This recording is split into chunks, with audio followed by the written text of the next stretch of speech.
ఈ మధ్యలో మనం చూసినట్లయితే క్రైస్తవులు నిజంగా ఈ యొక్క క్రైస్తవ్యము అనేటువంటిది బాగా ఎక్కువైపోయి క్రైస్తవులు ఎలాగ తయారయ్యారంటే ఈ దినాల్లో పాస్టర్లని కూడా జడ్జి చేసే విధంగా తయారయ్యారు.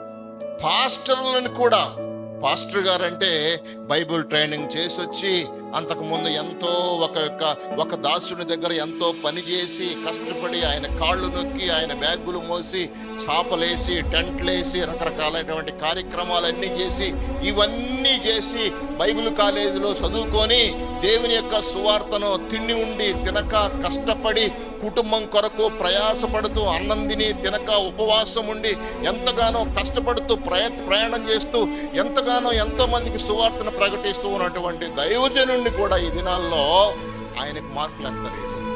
ఎవరికి మార్కులు వేస్తారు?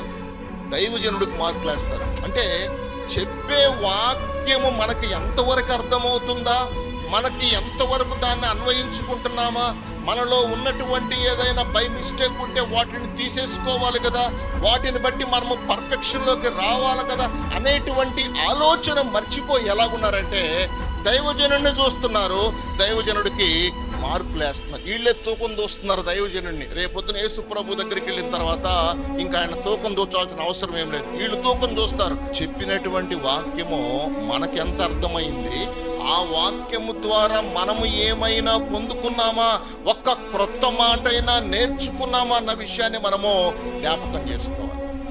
ఈ రోజుల్లో మీరు మార్కులు వేయాల్సిన అవసరం ఏమి లేదు.